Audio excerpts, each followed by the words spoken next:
بسم اللہ الرحمن الرحیم نحمدہ ونصلی علی رسولہ الکریم کل نفس ذائقۃ الموت صدق اللہ العظیم۔ میرے بھائیو، جب انسان نزع کی عالم میں مبتلا ہوتا ہے اس وقت انسان کو تین ہیبتیں نظر آتی ہے۔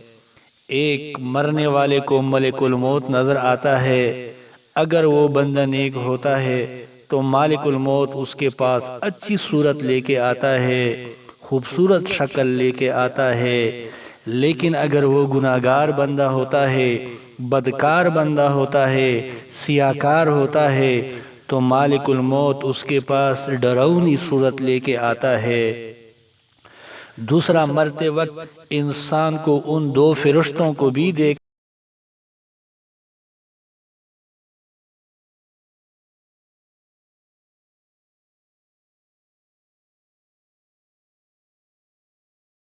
ہے جو ہمارے دائیں بائیں بیٹے ہمارا نام اعمال لکھ رہے ہیں۔ مرتے وقت انسان ان دونوں فرشتوں کو بھی دیکھ لیتا ہے۔ حدیث میں آتا ہے کہ مرتے وقت یہی دونوں فرشتے انسان کی آنکھوں کے سامنے آتے ہیں۔ اگر مرنے والے کا شمار نیک بندوں میں ہوتا ہے، اللہ کے محبوب بندوں میں ہوتا ہے، تو یہ فرشتے ان سے مخاطب ہو کر کہتے ہیں کہ جزاک اللہ خیرا، جزاک اللہ خیرا، جزاک اللہ خیرا۔ اے مرنے والے، خدا تیرا بھلا کرے، خدا تیرا بھلا کرے، خدا تیرا بھلا کرے کہ ہمارے سامنے تم نے بہت بندگی کی ہے، تو نے اللہ کو بھی راضی کیا اور اس کے رسول کو بھی راضی کیا۔ تو راتوں کو اٹھ اٹھ کے قرآن پڑھتا رہا، اللہ کو راضی کرتا رہا اور اس کے رسول کو راضی کرتا رہا۔ اے اللہ کے نیک بندے، خدا تیرا بھلا کرے۔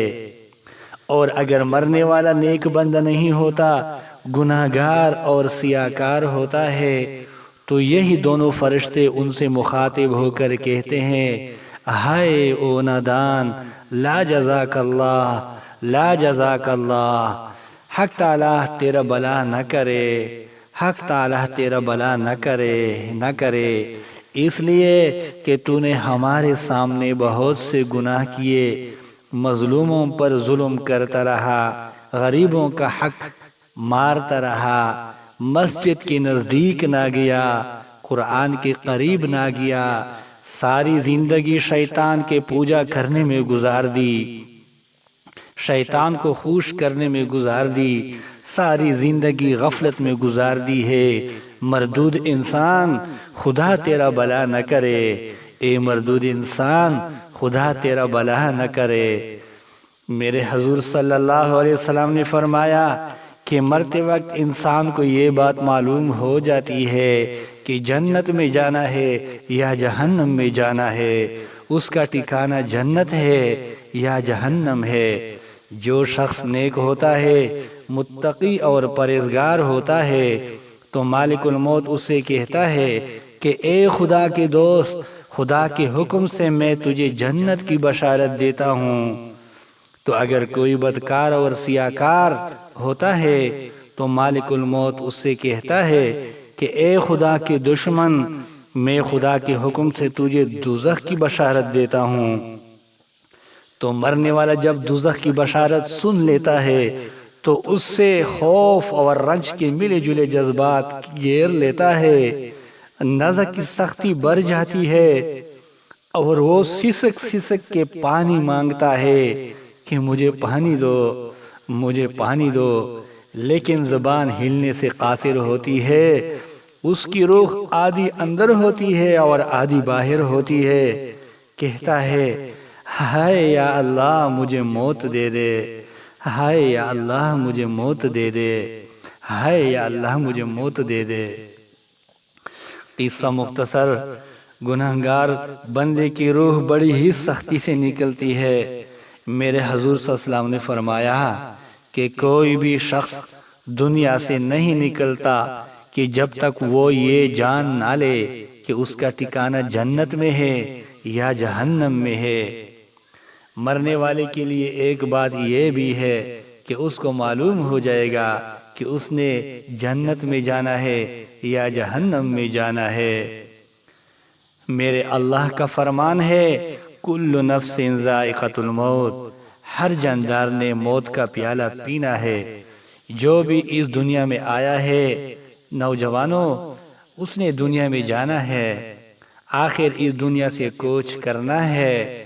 جوانوں، دنیا کی زندگی چند روزہ ہے، دنیا سرائے فانی ہے، ہم سب نے یہاں سے ایک نہ ایک دن کوچ کر جانا ہے۔ یہ دنیا کی زندگی محض ایک کھیل اور تماشا ہے۔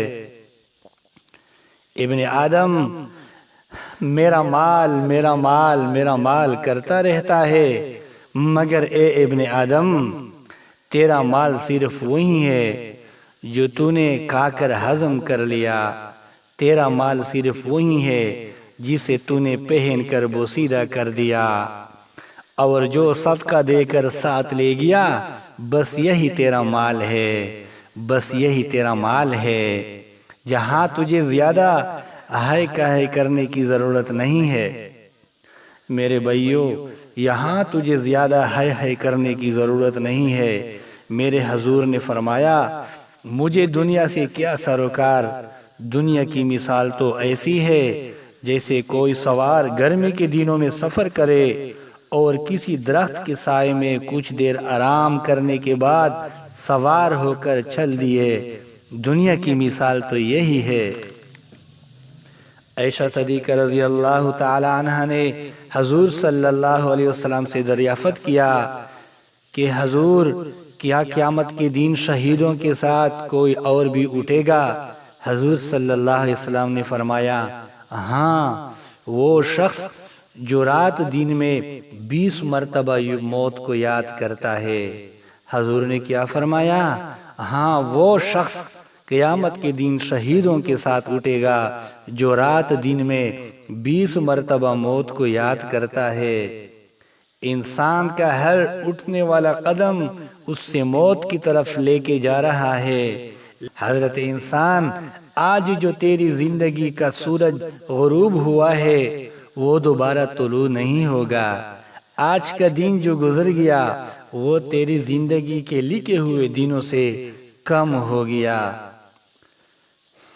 ایک غفلت کی نیند سو کر 70 سال کی عمر برباد کرنے والے، 70 سال ضائع کرنے والے، اب تو جاگ جا، دنیا میں ہمیشہ رہنے کا انتظام کو کرتا رہا، دنیا میں ہمیشہ رہنے کا انتظام تو کرتا رہا، لیکن افسوس آخرت کی کبھی فکر نہ کی، آخرت کی کبھی پرواہ نہ کی۔ اوہ تجھے پتہ نہیں ہے قیامت کے بازار میں تجھے نیک اعمال کے مطابق ہی مرتبے ملیں گے۔ اگر اعمال اچھے ہوں گے تو اجر ملے گی، اگر اعمال اچھے نہ ہوگے تو پھر سزا ہی سزا ہے، پھر شرمندگی ہی شرمندگی ہے۔ اے بھائیوں، جو ہو گیا سو ہو گیا، ابھی بھی موقع ہے، جو زندگی باقی ہے انہی دنوں میں اپنے کریم رب کے ساتھ معاملہ درست کر لے اور توبہ کر کے اللہ کا محبوب بندہ بن جا۔ اگر 50 درہم سے 5 درہم ضائع ہو جائے کتنا صدمہ پہنچ جاتا ہے کہ 5 درہم ضائع ہو گئے، مگر ندان تو نے اپنی قیمتی عمر کے 50 سال ضائع کر دی، تجھے خود پر افسوس کیوں نہیں ہوا؟ حکیم لقمان نے کہا تھا کہ گناہوں والی زندگی جینے سے تو بہتر ہے کہ بندہ مر جائے، کیونکہ مرنا کوئی جرم تو نہیں۔ بندے، اگر مردہ بول سکتا ہوتا تو چیخیں مار مار کر تجھے بتاتا کہ ہونٹوں کو ذکر الہی سے بند نہ رکھنے کا نقصان کیا ہے۔ ایک بوڑھا چیختا ہوا چلاتا ہوا دوڑتا ہوا حکیم کے پاس آیا اور کہتا ہے حکیم صاحب مجھے دیکھیے، مجھے کیا ہو گیا ہے، ایسا لگتا ہے جیسے میرے پاؤں کیچڑ میں پھنس گئے ہو، جیسے میرے پاؤں کیچڑ میں پھنس گئے ہو۔ یہ سن کر حکیم صاحب نے کہا بابا جی آپ نے دنیا سے ہاتھ اٹھا لے، آپ دنیا سے ہاتھ اٹھا لے کہ اس کچڑ سے تو اب تو قیامت کو ہی نکلے گا۔ بابا جی اب تو دنیا سے ہاتھ اٹھا لے کہ اس کچڑ سے تو اب تو قیامت کو ہی نکلے گا۔ جس کچڑ میں تیرے پاؤں پنسے ہیں، جس بیماری میں تیرے پاؤں پنسے ہیں، اب دنیا سے اپنا ہاتھ اٹھا لے، اب اپنے کریم رب کے ساتھ اپنا معاملہ درست کر لے۔ اس لیے اس کچڑ سے اب تو قیامت کو ہی نکلے گا۔ جوانو، یہ دنیا جس کی محبت میں ہم غرق ہے، جس کے عشق میں ہم پناہ ہے، جس کی خوبصورتی، چمک اور دمک سے ہم متاثر ہیں، جس کو حاصل کرنے کے لیے ہم نہ دن دیکھتے ہیں اور نہ رات کو دیکھتے ہیں، نہ سردی دیکھتے ہیں اور نہ گرمی کو دیکھتے ہیں۔ جوانو، تمہیں پتہ ہے کہ اس دنیا کی حقیقت کیا ہے؟ اس دنیا کی حقیقت کیا ہے؟ میرے اللہ نے قرآن میں ارشاد فرمایا ہے، جس کا مفہوم یہ ہے، دنیا کھیل تماشے کے سوا کچھ بھی نہیں ہے۔ دنیا کھیل اور تماشے کے سوا کچھ بھی نہیں ہے۔ دنیا کھیل اور تماشا ہے، اس کے سوا کچھ نہیں۔ یہ ہے دنیا کی حقیقت۔ دنیا فانی ہے۔ کسی نے سچ کہا تھا کہ دنیا کی یہ زندگی سپر مارکیٹ کی طرح ہے، اس میں گھومیے پھریے، جو چاہے ٹرالی بھر کر خرید کر لیجئے، لیکن اس بات کے ہمیشہ